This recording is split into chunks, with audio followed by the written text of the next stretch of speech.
Oi, eu sou o João. Oi, eu sou a Luana. E essas são as 5 Resenhas do livro Sobre a Loucura de uma Mulher. E por que resenhas, gente? Porque é um lançamento.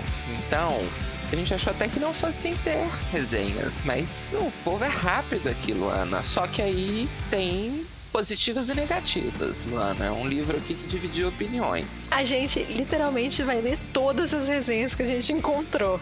Quase todas, quase todas. Porque é isso, gente, não tá dando pra escolher, João. Como assim, Mona? Hoje a gente vai pedir ajuda aos universitários. A gente vai ler tanto algumas do Scooby quanto algumas da Amazon. Eu vou começar com a minha, então, que eu acho que é a mais sem graça aqui por enquanto, que é uma da Amazon, que é a seguinte, João. 5º lugar aqui.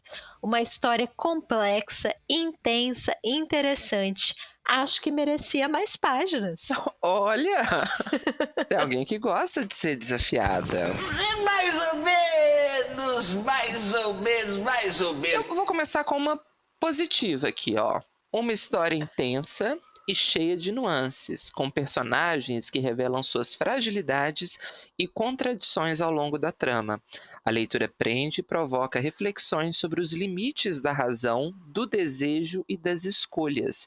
Apesar de alguns momentos arrastados, o impacto emocional compensa e faz valer a experiência. Arrastados. Achei bem polêmico, porque, vamos comentar depois com calma, mas em vários momentos eu quase desejava por ter um momento arrastado no livro para eu conseguir me situar. Eu falava, eu preciso de uma estabilidade aqui para eu me agarrar a alguma coisa, pelo amor de Deus. Berenice, segura, nós vamos bater.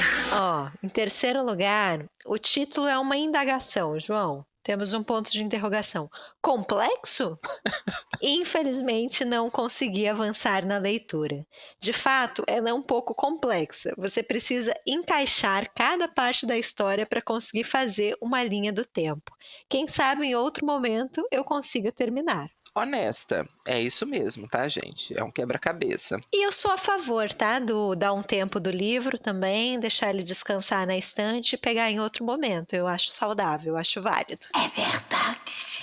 Quer ler mais uma ou eu leio aqui? Eu já li todas, João. A gente nunca é bom nessa distribuição das resenhas. Eu tinha 2. Vou dar uma editada aqui, então. Tem uma longa, mas eu vou pegar alguns trechos aqui, ó. Esse livro me chamou a atenção desde que li o seu título, que considero bem forte. A história fala sobre a loucura de uma mulher, não apenas sobre como uma mulher pode enlouquecer, mas também sobre como a sociedade enxerga essa loucura. E aí tem um trechinho aqui mais pra frente que vai dizer assim: é uma história bastante interessante, ambientada no Suriname pós-colonial e que, mesmo assim, retrata temas pertinentes. Achei que talvez... Mesmo assim. Ou mesmo assim, deu um viés um pouquinho depreciativo para o Suriname. Eu tiraria esse, mesmo assim, mesmo falando do Suriname, trata de temas atuais. Mas acho que foi um deslizezinho aqui na escolha do conectivo, porque a resenha é elogiosa. Abafa. E aí vamos para a última? Vamos, João. Confuso, complexo e, de fato, sensualmente denso. Na minha concepção, este não é um livro para todos, apesar de abordar temas que todos deveriam aprender mais. Um livro riquíssimo. É como uma piscina de bolinhas, que você precisa ir catando os tesouros e fazendo eles terem uma ordem, para assim entender toda a história. Complexo, porém muito bom. Não sei se eu entendi a alegoria com a piscina de bolinhas, Luana. Eu amei. Que piscina de bolinhas. É uma virginiana, claramente. Vê aquele monte de bolinha colorida e fala: meu Deus, eu preciso organizar. Me ajuda, eu vou pegar todas as vermelhas, todas as azuis, todas as verdes. E encontra tesouros, né? Tesouros, no plural. Não, eu nunca fui nessa piscina de bolinhas, mas gostaria. Eu ia ficar ansioso tentando organizar por cores. Prefiro não. Organizar é sempre relaxante e ainda mais tendo um tesouro de recompensa. Eu gostei da piscina de bolinhas. É quase a banheira do Gugu aqui, que você precisa encontrar tesouros. E sem um homem de sunga segurando a gente, né, João? Ai, eu não quero. Ai, perde a graça. Posso te fazer uma perguntinha?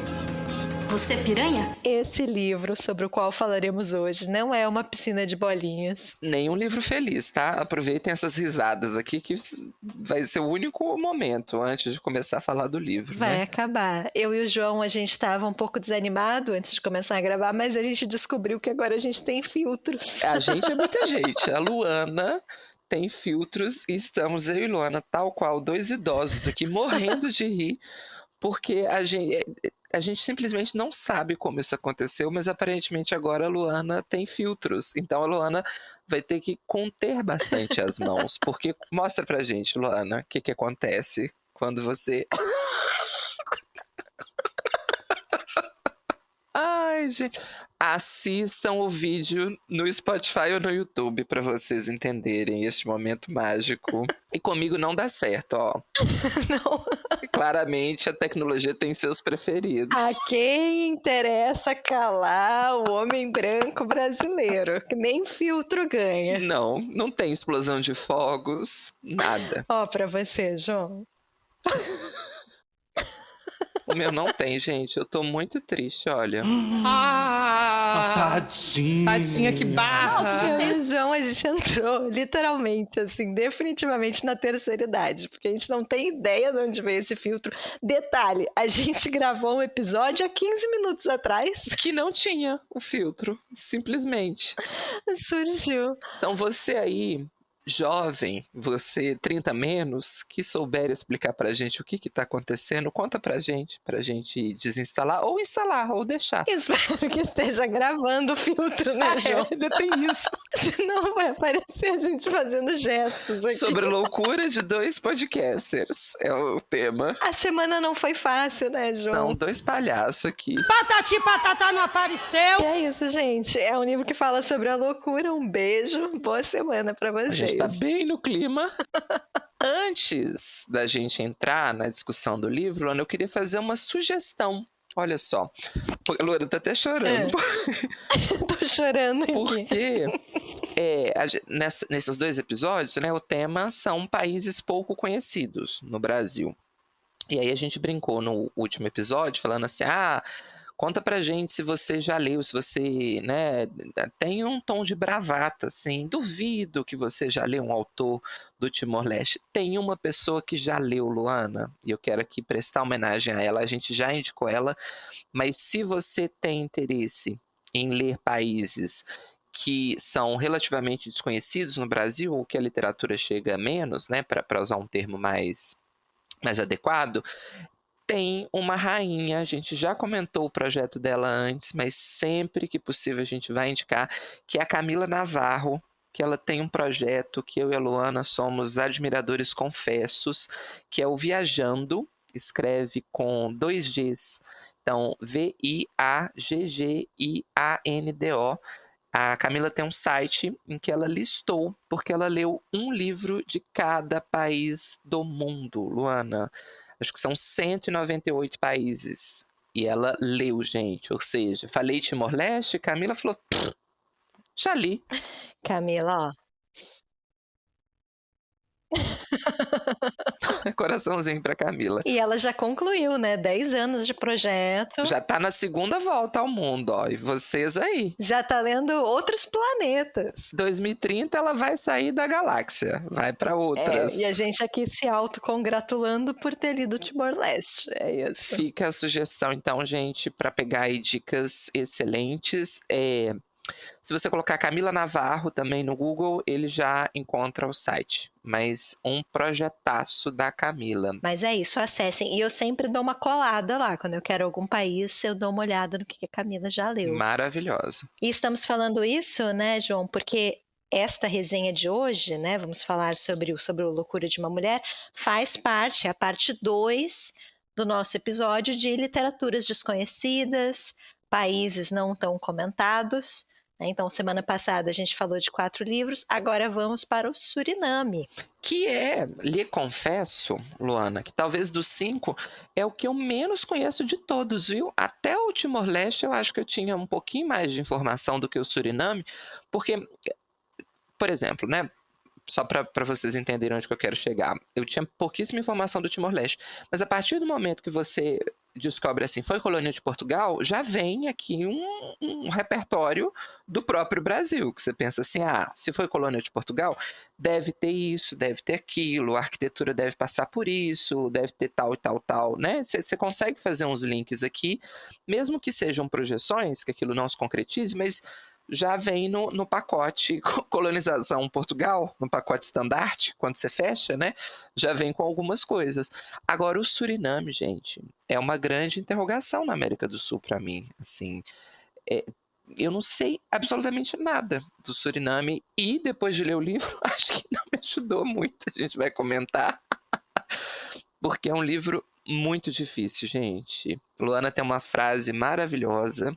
Assino embaixo, a Luana disse... Quer repetir, Luana? Qual frase, João? Que tinha muito tempo... Que eu não apanhava tanto de um livro, gente. Meu Deus do céu, eu apanhei e foi feio. Faço minhas as palavras de Luana. E este episódio, inclusive, gente, é, na verdade, um golpe meu, porque eu quero entender o livro. Aí eu vou deixar com a Luana. Na verdade, eu tenho interesse pessoal aqui, que a Luana me explique o livro, porque é muito, muito difícil o livro, vamos comentar, mas é um difícil bom, né, Luana? Assim, não precisa assustar também não, falar, então não vou ler. Não, é legal apanhar de um livro, de um livro só, tá? De vez em quando, porque tem questões aqui pra gente comentar, acho um livro muito atual, igual as resenhas pontuaram, tem aspectos interessantes, e gente, um livro, volto a repetir, do Suriname. O que você sabe do Suriname? Eu sei pouquíssimas coisas e sempre me intrigou, porque eu acho aquele norte ali da América do Sul um buraco negro, né? Assim, a gente sabe pouca coisa ali das Guianas, do Suriname mesmo. Da Guiana ainda chega mais coisa, porque tem as piadas com a Guiana francesa, agora estão fazendo com Portugal, que é a Guiana, né, brasileira e tal. Então ainda tem uma referência à Guiana. Agora o Suriname, para mim, sempre foi um grande mistério. Suriname, que teve colonização inglesa e holandesa, né? Esse livro aqui, inclusive, escrito em holandês. Traduzido por... Não falamos ainda. Mariângela Guimarães, saiu este ano quentinho do forno pela Companhia das Letras, uma publicação de 2025 aqui no Brasil, escrito então pela autora surinamesa Astrid Homer, talvez, não sei a pronúncia, vou chutar aqui, mas um livraço, foi, acho que finalista de prêmio também. A gente comentou no episódio passado da importância dos prêmios, né, para divulgar essas literaturas. E aqui, de novo, tem outro exemplo. Eu acho que é do Pulitzer não, do Booker Prize, que ela foi uma das finalistas, não é isso? Originalmente, ele foi publicado em 82. Olha! 1982. Mas ele foi traduzido para o inglês há pouco tempo. Eu achava que era um livro recente, olha só. 82. E aí o Booker Prize tem essa, né, de premiar traduções para o inglês, né? Então, por isso que ele está em destaque agora. Mas um bom resgate, gente. Acho que é um livro que rende discussão aqui. E aí a Luana vai fazer uma sinopse pra gente. Só comentar antes, a gente tá enrolando aqui para ganhar tempo, né? Pra gente se acalmar. Mas a gente ganhou esse livro de parceria, né, João? Sempre importante lembrar, somos parceiros da Companhia das Letras. Então pedimos, na verdade, né, este livro. Estamos aqui para contar para vocês. E assim, gente, tudo que eu falar pode ser contestado, porque eu não tenho certeza de nada. Então, se vocês tiveram alguma interpretação diferente aqui, escrevam nos comentários, vamos discutir, porque ele é um livro labiríntico. Depois a gente pode falar um pouco mais sobre o texto, mas é muito cifrado, muito fragmentado, então é bem difícil. E o João citou a minha frase, que eu apanhei muito, eu vou citar uma do João, que ele falou que a escritora não é gentil com o leitor. Não, e até... Não sei se eu deixo para fazer esse comentário. Não, vou falar agora, depois qualquer coisa eu retomo. Mas na quarta capa, ou em outros aspectos, eu não lembro onde que eu li exatamente isso, mas é uma autora que foi comparada a Toni Morrison. Eles comparam ela a Toni Morrison. Eu entendo a comparação, principalmente pensando no Olho Mais Azul, que é um livro também um pouco cifrado ali no começo.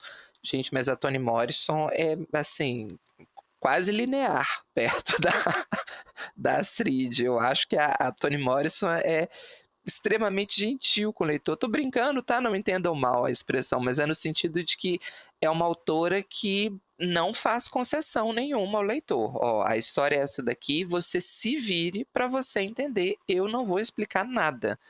E aí ela pega a gente de calça curta aqui. Depois eu vou explicar algumas questões. Vou explicar, não, vou relatar algumas experiências de leitura que eu tive lendo o livro e como que ela. Nossa, ela dá umas rasteiras na gente, assim. É até bom para você voltar a ser humilde. Teve momentos que eu fui um pouquinho prepotente na leitura, sabe? E aí eu tomei na cara. Depois eu conto melhor quando a gente for falar da forma. Astrid Homer ensinando humildade, Ensinando né, João? humildade, ensinando humildade. Mas entendo a comparação com a Toni Morrison, tanto pela temática, né? Porque é um livro que a pauta racial vai estar muito evidente aqui, mas na forma também. Mas, volto a dizer, acho a Toni Morrison mais tranquila do que a Astrid aqui. Depois a gente fala mais sobre o texto, né? Mas sobre a sinopse, gente, nós temos aqui a personagem principal, que se chama Noenka. Ela é uma professora e logo no início do livro a gente já vai saber que ela casou e o casamento não deu certo.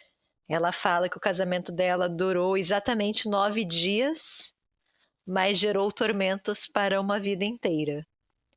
Então ela casa, separa, a partir daí tudo passa a dar errado, porque ela vai perder o emprego dela de professora. Imagina uma mulher separada do marido continuar ali numa escola cristã. Desquitada, o que as pessoas vão falar? Então ela perde o emprego, ela precisa ir para o interior, ela consegue trabalho no interior, e aí nesse interior ela vai se apaixonar, ela vai morar com outro homem, que é o Ramsés, só que aí ela corre o risco de perder o emprego de novo, porque onde já se viu uma mulher morando com um homem, sem ser casada com ele, e aí ela tem que se mudar, ela acaba sem um teto novamente, né? E aí ela vai, por uma ironia aí do destino, ela vai morar com uma outra mulher que está precisando de alguém, ela aluga quartos, né, para conseguir ali uma renda maior, que é a Gabriele. Ela vai morar junto com a Gabriele e ela se apaixona também pela Gabriele. Então elas vão ter uma relação, a gente tem um relacionamento lésbico aqui no livro, mas desde o início a gente sabe que essa relação também está fadada, pelo menos a separação, né? Que não vai dar certo. Que existem coisas ruins aqui que vão acontecer no caminho dessas duas mulheres. Mas qual que eu acho que é o grande dificultador do livro, né? E é até difícil a gente avaliar o que é spoiler ou não, né? Porque é um livro, gente, todo fragmentado mesmo. Deixa eu mostrar aqui. Não são necessariamente capítulos, mas são blocos de parágrafo que são separados às vezes por espaços em branco. E às vezes vem uns blocos muito curtinhos, de uma folha, meia página. Às vezes são blocos maiores, que ocupam mais de uma página. E a gente começa a ter taquicardia quando vem o espaço em branco, gente, porque às vezes, quase sempre, na verdade, são fragmentos temporalmente muito distantes. Então é um livro que vai e volta no passado o tempo todo, só que ele não te dá base nenhuma para você, no começo principalmente, depois a gente até fica mais estável. Mas no começo, até você pegar, você fala assim, gente, eu não estou entendendo nada, porque é uma voz do futuro que corta, e aí você está acompanhando um arco narrativo, aí vem um bloco de parágrafo que faz referência a um personagem que ainda não apareceu na história, você não sabe exatamente quem é, e ele só vai aparecer muito mais tarde no livro, então você fica muito deslocado. Eu acho que a palavra-chave aqui do livro é deslocamento, né? Eu pelo menos me senti assim o tempo todo. Então, como a Luana comentou, né, dos relacionamentos que estão fadados aqui ao fracasso, não é exatamente um spoiler, porque logo no começo você tem um trecho que vai te contar isso, só que você não sabe ainda quem é a Gabriele, você não sabe por que essa mulher que é casada tá falando de uma relação com a Gabriele que não vai dar certo, e aí você vai literalmente tentando juntar essas peças de alguma forma. E nem sempre a gente consegue, né, Luana? E tem uma justificativa dentro da própria narrativa para esse texto ser confuso. Porque a Noenka, ela narra essa história internada em uma instituição psiquiátrica. né? Então ela está escrevendo um diário, está revendo, revisitando as lembranças, as próprias lembranças, e eu acho muito bonito porque ela herda esse diário de uma outra paciente. Então ela que nunca quis ter filhos começa a dar à luz páginas e páginas, né? E o escrito aqui, além de fazer ela entender um pouco a própria história, a gente tem esse recurso, né, do personagem que escreve e revisita a própria narrativa, mas ela também vai gradualmente recuperando a vontade dela de viver. Então, esse texto gerado em uma instituição psiquiátrica, ele vai ser muito fragmentado, muito cifrado, né? E para mim também muito pessimista, assim. Mas eu acho essa imagem do diário muito bonita, inclusive porque ela recebe de uma outra paciente, já é uma senhora idosa, os diários dela em branco. Né? São 3 diários chaveados ali com um cadeado. Então, para mim, me dá muita ideia, né, numa interpretação minha, de que a outra paciente também teria uma história para contar, mas ela jamais contou, né? O que ela deixa para Noenka são páginas em branco, como se ela não tivesse conseguido elaborar o próprio trauma, escrever a própria história, ou simplesmente não quisesse compartilhar, né? Quisesse preservar algo para si. Mas a Noenka vai escrever. E aqui a gente tem acesso, então, ao que ela escreve.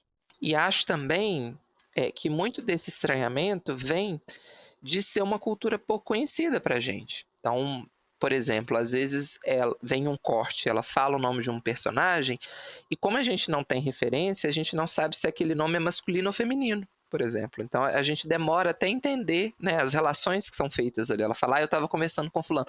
Você não sabe quem é fulano, mas você também não consegue nem imaginar. É o pai, é a mãe, é a irmã, é um conhecido, de qual tempo ela está falando, né? Então acho que essa nossa ignorância em relação à história do Suriname como um todo potencializa essa sensação de estranhamento. Agora, a partir ali, pelo menos para mim, né, o começo foi muito difícil mesmo, gente. Assim, tem passagens que a gente brincou, mas é verdade. Tem passagens que eu não sei exatamente se eu entendi completamente, sabe?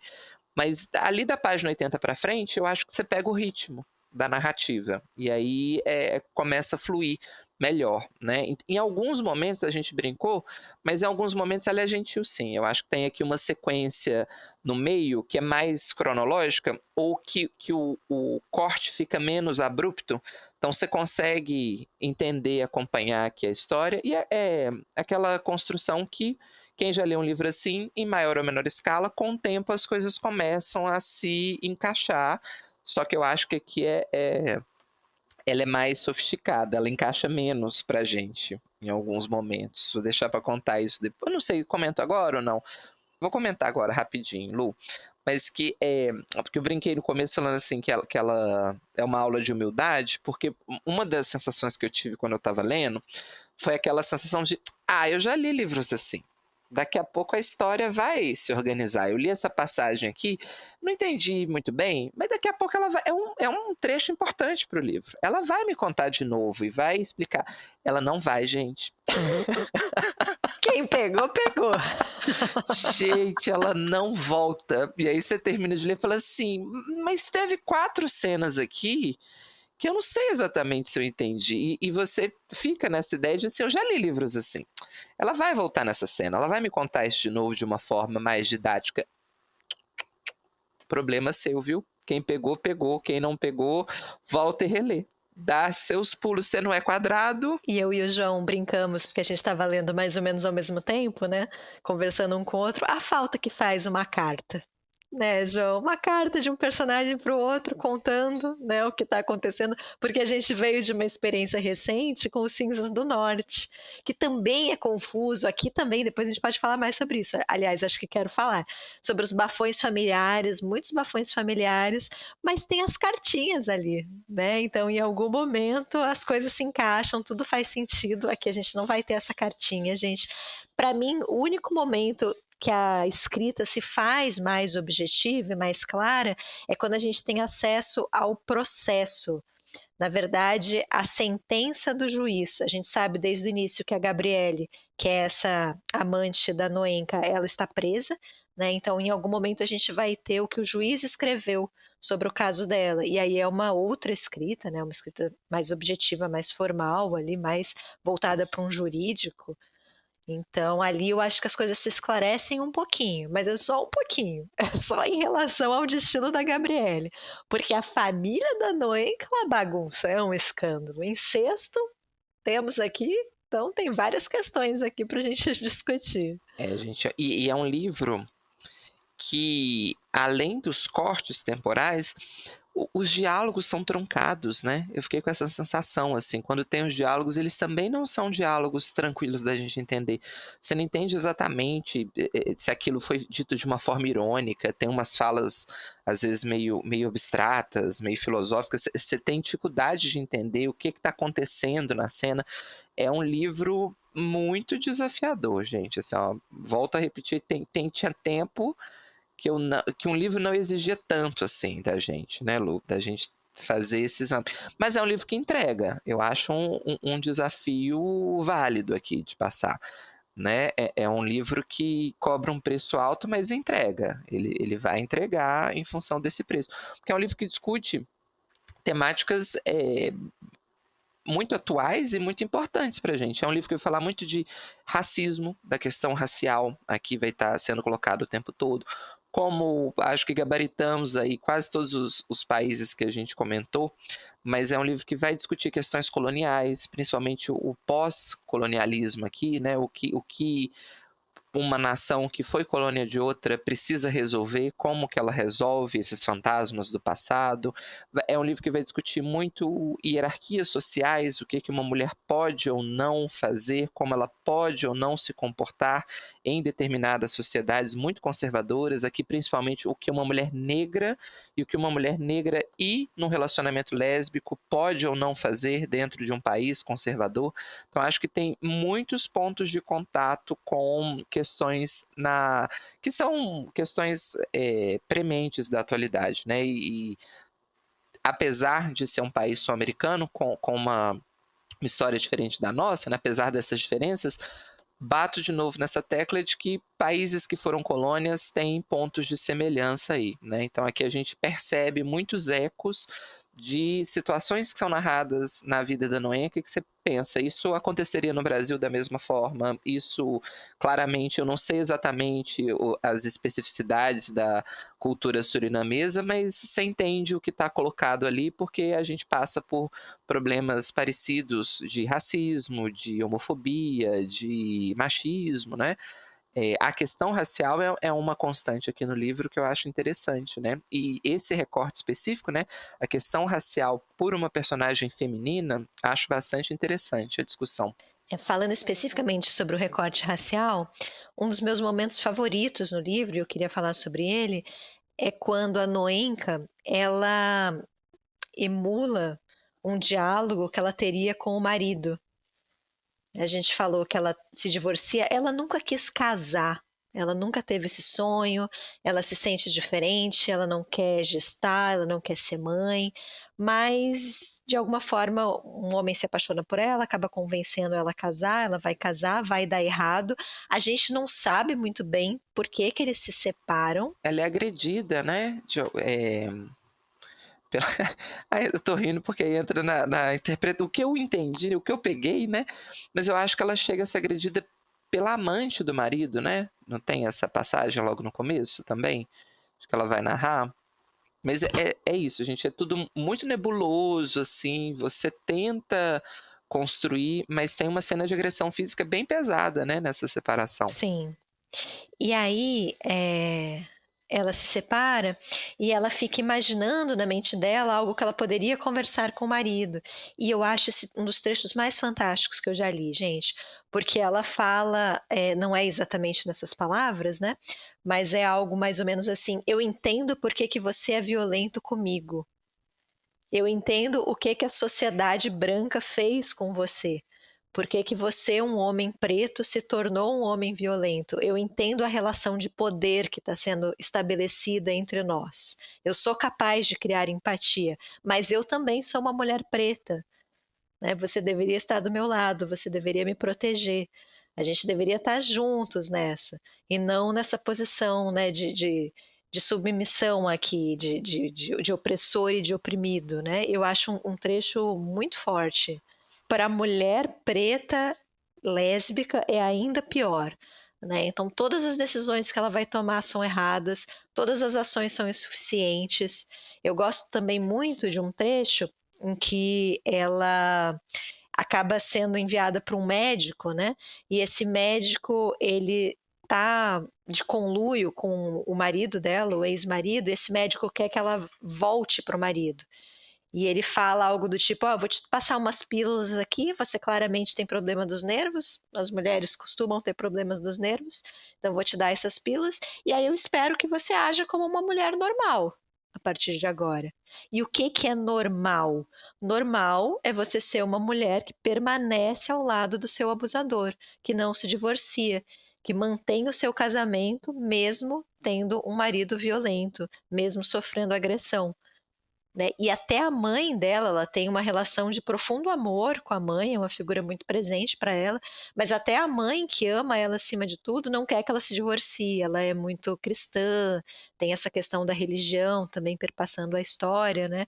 Então até ela não quer que a filha assuma esse papel, né, do divórcio, da separação.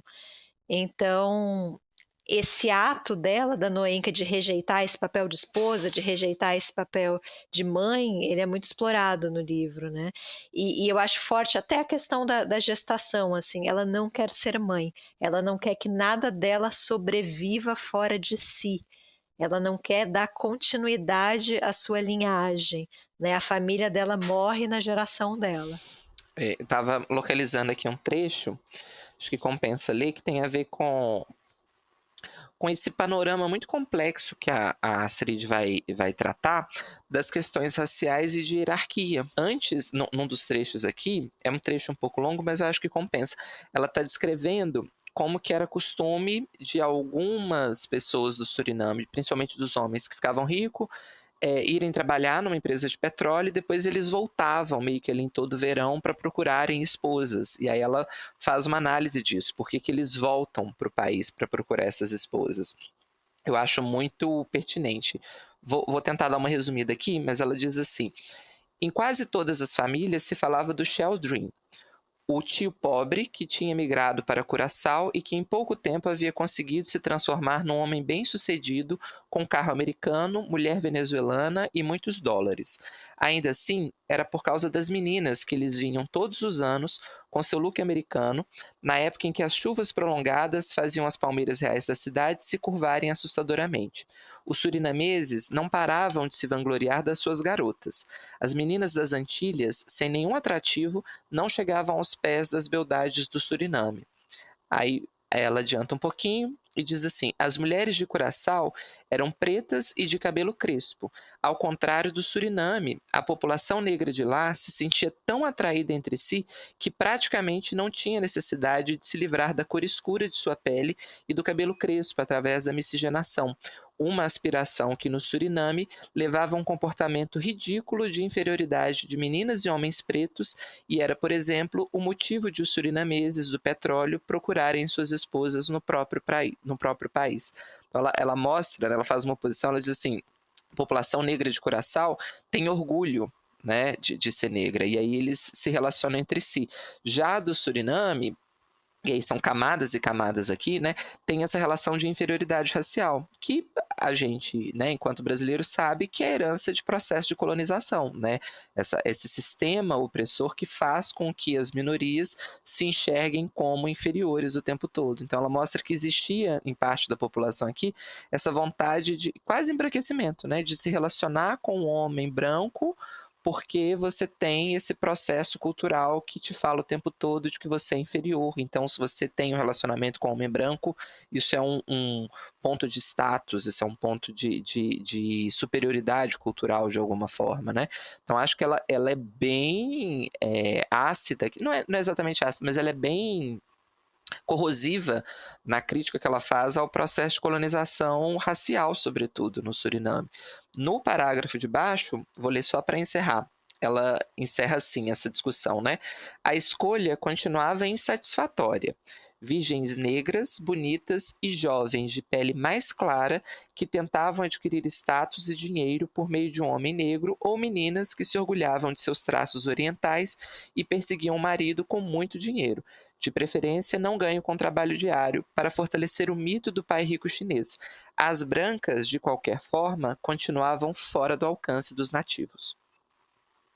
Então, ela esbarra até numa discussão de colorismo, né? Assim, da negra de pele mais clara, como que isso era sinônimo de status, porque a branca vai ser inalcançável para essa população masculina. Então, eles tentam ali pegar a que tem a pele um pouco mais clara, a que não é tão negra retinta. Então, assim, acho a discussão, ainda mais com o dado que você trouxe, que é um livro da década de 80, né? Muito, muito atual e muito pertinente, em como ela vai fazendo esse escrutínio aqui no impacto colonial e racial no Suriname, né? E achei bastante atual mesmo agora com esse dado que você... Eu não sabia que era um livro da década de 80, né? Acho que agora ele ganha outros contornos, porque é muito pertinente, né, a discussão que ela está fazendo aqui. São discussões que, pelo menos no Brasil, acho que são mais recentes, né? Na literatura, pensando aqui.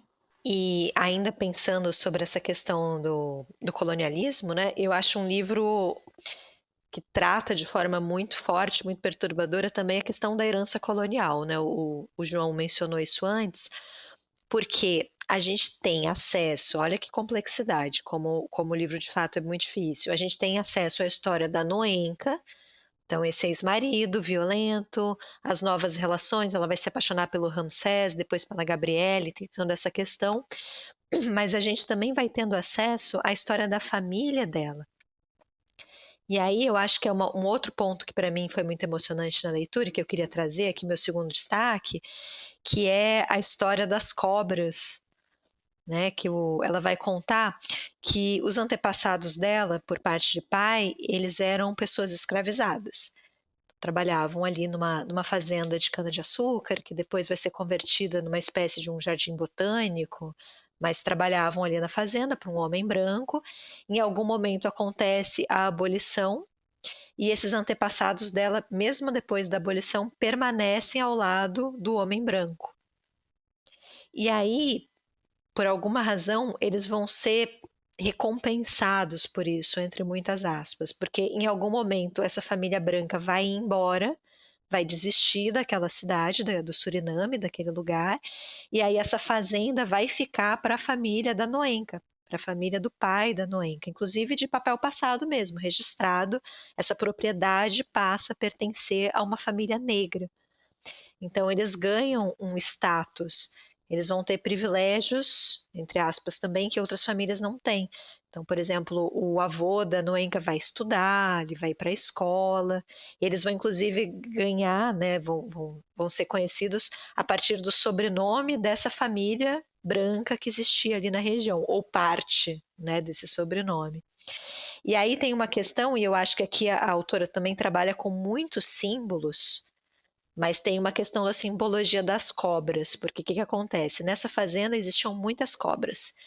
Era costume dessa família branca ter cobras de boias como animais de estimação. Ela até dá uma explicação que em algum momento teve uma praga, uma grande praga de ratos, então eles compram várias cobras para exterminar os ratos, acabam ficando com essas cobras, e essas cobras se tornam animais de estimação. Os donos pegam no colo, elas estão sempre ali circulando pela casa. As pessoas escravizadas não gostam muito, mas fazer o quê? Né? Eram os animais de estimação ali da família branca, então quando eles vão embora, essas cobras ficam. Passam a pertencer à família da Noenca, do pai da Noenca.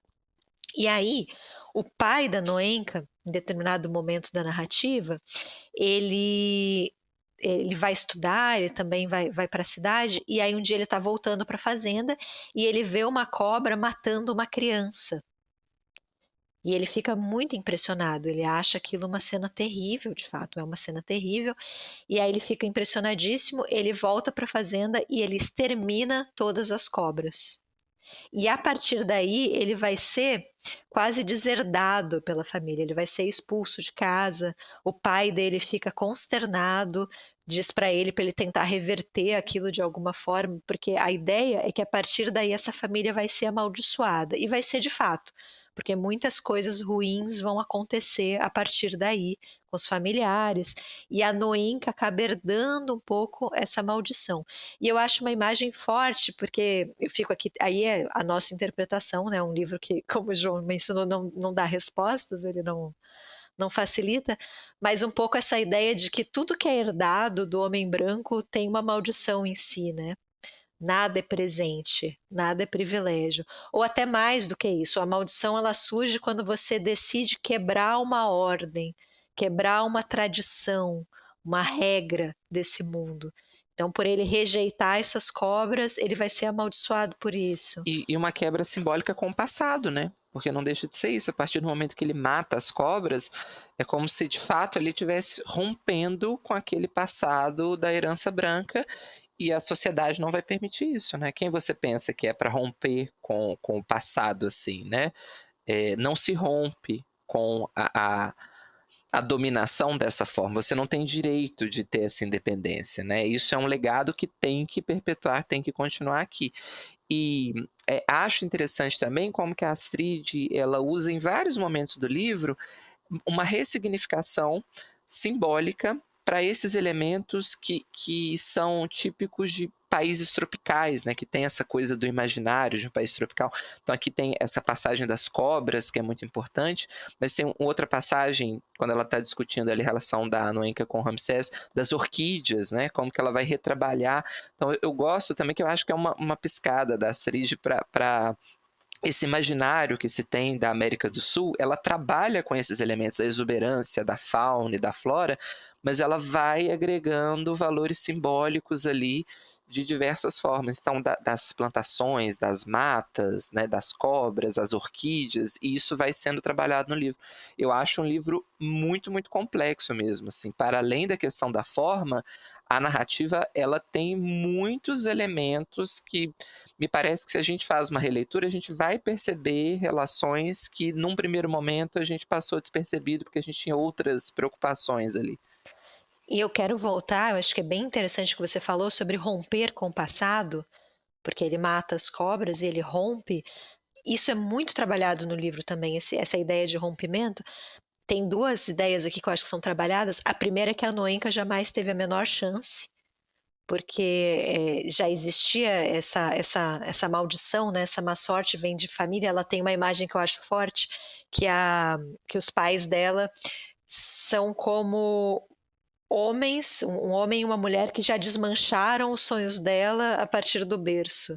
Ela já nasce com esses sonhos desmanchados, ou esses sonhos impossíveis, e tudo para Noenka está em disputa.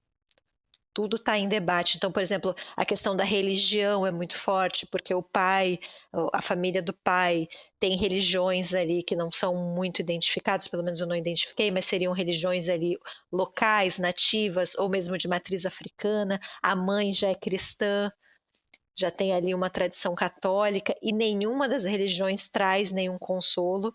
Não existe aqui um sincretismo possível, existe uma divisão, uma criança que nasce partida, ela não tem direito a essa completude, né? E eu acho que essa ideia é trabalhada inclusive no nome da personagem, porque Noenka significa nunca mais. Então, olha aqui como a ideia do rompimento é de fato trabalhada. E eu acho que aqui a gente tem dois caminhos, né? É o nunca mais, porque ela não vai aceitar determinadas posturas, valores na vida dela, então ela não quer assumir esse papel de esposa, ela não quer assumir esse papel de mãe. Essas tradições familiares também vão ser rompidas, então essa ideia forte, né, do rompimento, mas também o nunca mais num sentido muito mais melancólico, né? Ela nunca mais vai ser feliz, ela nunca mais vai encontrar. Ela é uma personagem que até, de alguma forma, ela alcança uma certa tranquilidade, mas esse rompimento de um ciclo ou de uma tradição cobra um preço altíssimo dela, né? Então eu não vou dar o spoiler aqui do final, mas a felicidade não é mais possível para ela, nunca vai acontecer, né? Então nunca mais. A ruptura tem um preço, né? não se rompe com esse passado e se é feliz. Você não tem direito de fazer, e principalmente de fazer tantas rupturas assim, porque ela rompe ali com a própria família, ela rompe com a sociedade, né? Então, se a gente fosse elencar aqui, ela divorcia, isso vai ter um preço para ela. Depois ela quer, como divorciada, ter uma relação de novo, ela quer continuar acreditando nas relações amorosas e ela vai ser punida por isso. Ela se nega a ser mãe, então ela vai, assim, é como se fosse contabilizando, né? Assim, quem você pensa que é, para não se enquadrar em nenhum aspecto aqui da sociedade. Ela tem uma relação lésbica depois, então são vários nãos que ela dá para os padrões e a vida vai impor ali um preço, né, a tantas negativas, a tantas rupturas sociais que ela se propõe a fazer. É como se mostrasse assim, olha, vai ter um preço e assim, o que a gente puder fazer para que você não rompa, a gente vai fazer. A gente vai tentar o tempo todo te não necessariamente te fazer aceitar isso, mas a gente vai te punir, então, se você não se comportar da forma como era esperado, né? São muitos nãos que a personagem veio dizer para os padrões sociais. E ao extremo, existe um personagem aqui, não vou dar o spoiler, mas que ele se sacrifica ao máximo, é o máximo de sacrifício que ele pode alcançar para que ela não seja feliz. Então, o máximo de esforço. Por isso que eu acho que é um livro, para mim, profundamente pessimista. Não tem saída para Noenka. Então, ela já vem de uma família com uma história amaldiçoada e ela está num lugar amaldiçoado. Aqui eu acho que tem algumas cenas também que vale a pena mencionar, que é ela caminhando pela cidade, pelas ruas de Paramaribo, ali a capital do Suriname, né? Ela vai inclusive falar, eu achei bem forte, sobre o Forte Zelândia, que para ela coloca assim, que é o umbigo da cidade. É ali, é dali que a cidade suga a vida. É ali que ele nasce, é ali que a cidade nasce. E esse forte, ele foi defendido por holandeses, por ingleses, então é um lugar de conflito ali, de disputa mesmo, né? Um forte, afinal, um forte militar, e que depois vai ser utilizado para aprisionar e torturar presos políticos durante a ditadura do Suriname. Então, assim, uma cidade que tem este lugar como ponto central, claramente vai ter um destino trágico. Então eu acho que ela problematiza tudo, até o espaço que ela habita. Não é um livro feliz, gente. É um livro com muitas camadas aqui e melancólico, para dizer o mínimo, né? É muito melancólico, assim. Eu gostei muito da leitura, como ela trabalha a questão de gênero, a questão de raça, da herança colonial. Acho um livro muito refinado do ponto de vista da escrita, me interessou muito, assim, apesar de ser muito difícil a gente ter essa experiência de leitura, em nenhum momento eu me senti desestimulada ou desinteressada pela história. Pelo contrário, eu queria ler mais. Ele é devastador, né? Ele é desolador, assim. Apesar de eu ter gostado muito da leitura, eu terminei o livro muito mal, João. Porque eu acho isso, ele é um livro que puxa para baixo. Bate palminha aí que a gente vai iluminar a tela. Faz aí o joinha. Eu só quero ver se isso não estiver sendo gravado. Aí a gente vai ter que descobrir como é que coloca. Se a máxima é livro bom é livro triste, esse aqui... Nossa, esse gabaritou, né? Mas que livro diferente, assim. Para mim foi uma leitura muito, muito estranha e, portanto, muito maravilhosa, assim. Eu acho que a gente lê bastante, né, João? Hoje em dia são raros os livros que me perturbam, assim, que realmente mexem comigo, e esse me perturbou profundamente. Tô tentando puxar aqui de memória o último livro que eu apanhei tanto para eu me situar ali no começo. Não tô conseguindo puxar, assim. Lembro de livros que o começo foi esquisito e depois você falou, pronto, estabilizou. Cinzas do Norte. Cinzas do Norte, mas foi uma releitura, né? Mas ele é isso, ele dá o início dá uma patinada ali, mas depois ele estabiliza. se segura. Ia comentar no último aspecto aqui do que eu ia comentar, é que acho importante aqui também porque é uma autora negra, né? Acho que a gente não tinha comentado isso. A Astrid, ela é uma autora negra.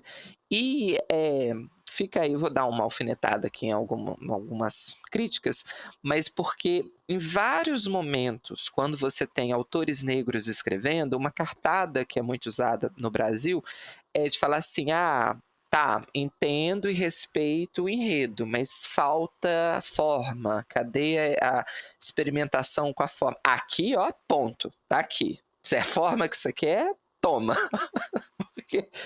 Então, eu acho que é um livro importante também para cumprir, né? Claro que eu não acho que os autores têm obrigação de dar essa resposta à crítica, mas toma aqui também, entendeu? Assim, se o ponto foi esse, você já tem aqui um exemplo para colocar.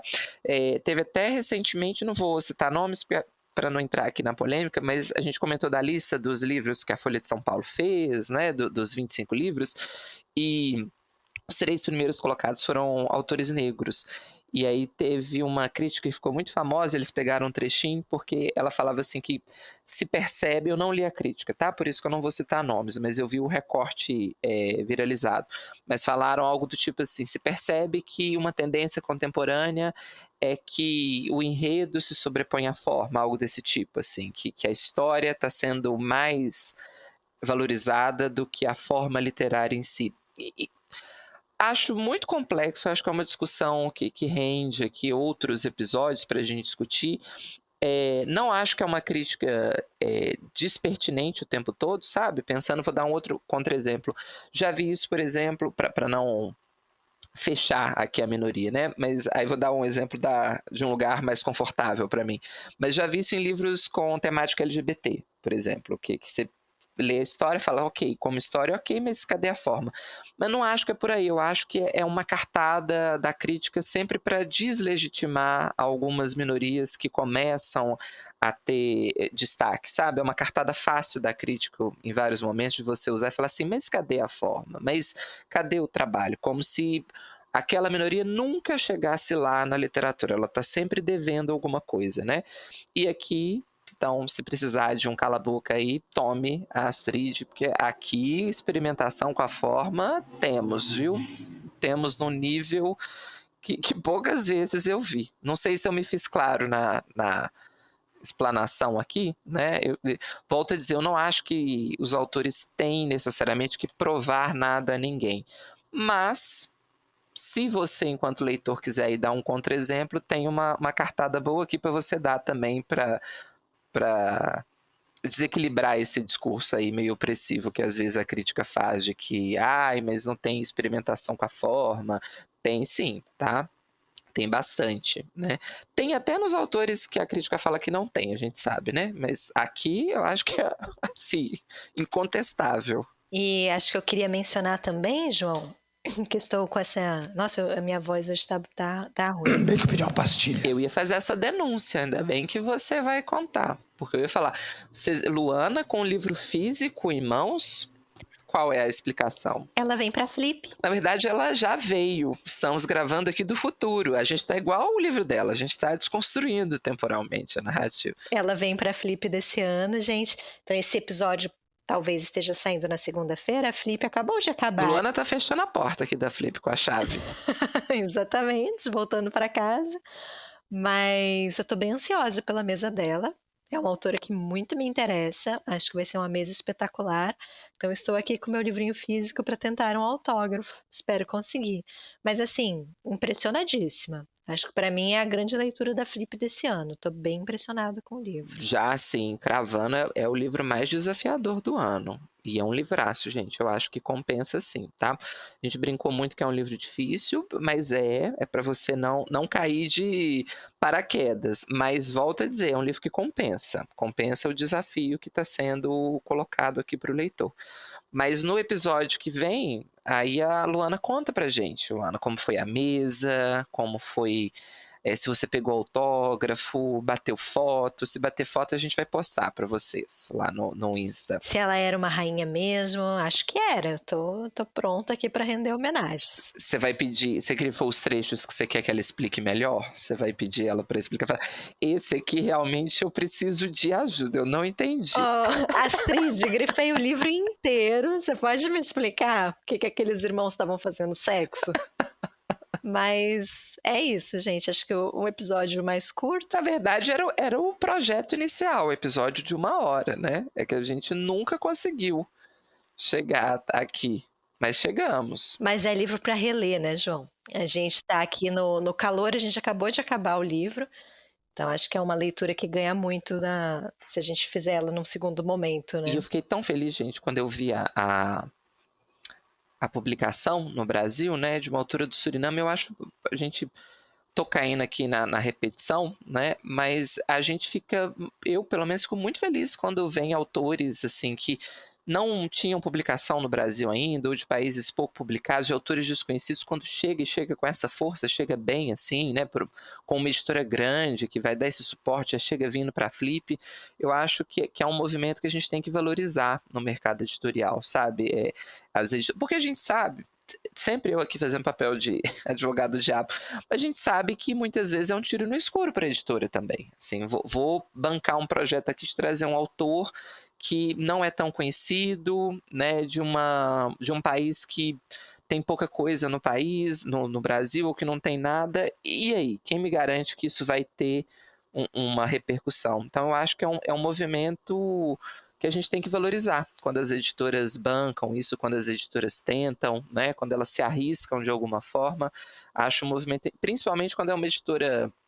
A gente sabe que na maior parte das vezes são as editoras pequenas que acabam fazendo esse trabalho aqui no Brasil, né? Mas aqui a gente tem um contra-exemplo de uma editora muito grande que fez isso. Então, acho que é importante também a gente valorizar isso para que mais autores cheguem desses países que a gente conhece pouco, para que a gente tenha opção cada vez mais, né? Que a gente possa escolher os países que a gente quer ler ou não, e não que a gente nunca tenha lido um país, porque simplesmente não tem nada traduzido no Brasil. Então, acho sempre importante esse movimento. Fica aqui o nosso elogio à Companhia das Letras por essa autora trazida para cá, uma autora negra, uma autora sul-americana, várias questões aqui importantes que a gente sempre deseja cada vez mais presentes no cenário editorial e literário brasileiro. É isso, gente. Então, fica a recomendação. Gostamos, né, João? Gostamos. Vão preparados. Vão. Não vem falar que foi falta de aviso, não. Raios e trovões! É isso? Qual a palavra-chave, Luana? Confusão. Socorro. Socorro.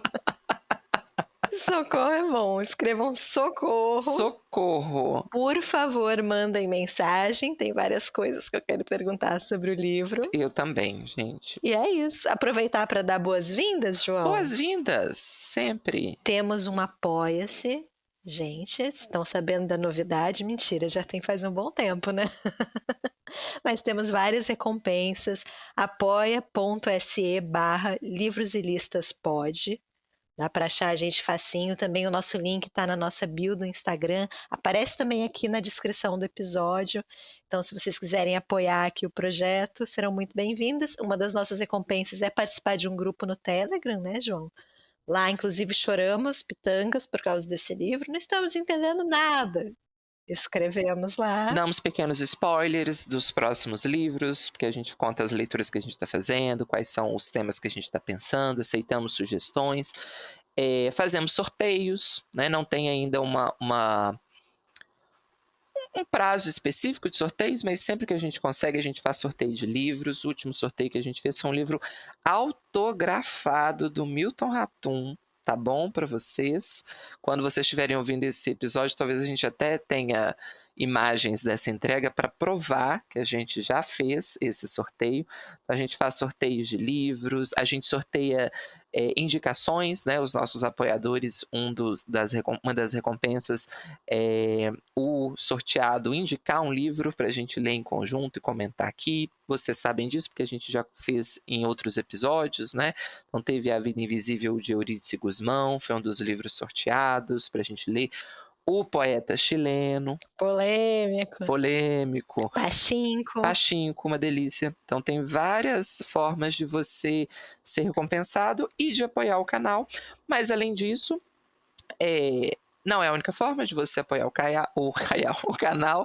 Sempre que a gente está cansado aqui, 2 episódios seguidos. Valorizem o trabalho do produtor de conteúdo aqui, né, Luana? Valorizem. Eu só sei fazer 2 coisas, gente. Isso. Mentira, faz a chuvinha. Tem a chuvinha também. Ó, quem não apoia o podcast. Não funcionou. Funcionou. Olha como é que a gente fica. Mas, se você não pode fazer o Apoia-se ou não quer fazer o Apoia-se, compre pelos nossos links da Amazon, a gente ganha comissão por qualquer compra. Não precisa ser só livros, tá? Entrou pelo nosso link, todos os nossos links estão na nossa página do Instagram. Qualquer compra que você fizer, a gente ganha uma comissão. E se você não está querendo fazer nenhuma compra, a gente também entende. Você pode curtir, comentar, compartilhar, indicar para os amigos, compartilhar a gente nas redes sociais. Qualquer forma de interação a gente valoriza muito. É sempre muito legal quando vocês comentam e a gente responde com muito carinho. E dar as boas-vindas, então, para Renata Santana Fernandes de Paula. Faz coraçãozinho. Coraçãozinho. Vanessa Garcia da Silva, Dulce Ribeiro e Amanda Milani. Bem-vindas, meninas. Coraçãozinho para vocês. Eu posso fazer também, mas eu não tenho efeitos. Eu sou preterido pelo destino aqui. Faz o coraçãozinho de jovem, João. É coreano, né? Não é uma coisa. É isso, gente. É isso. Muito obrigada. Comenta então socorro. Socorro, muito obrigada por terem ficado até aqui, por terem resistido conosco neste livro difícil, né? E nos vemos na próxima semana. Beijo, beijo. Com fofocas da Flip, hein? No próximo episódio. Tchau, gente.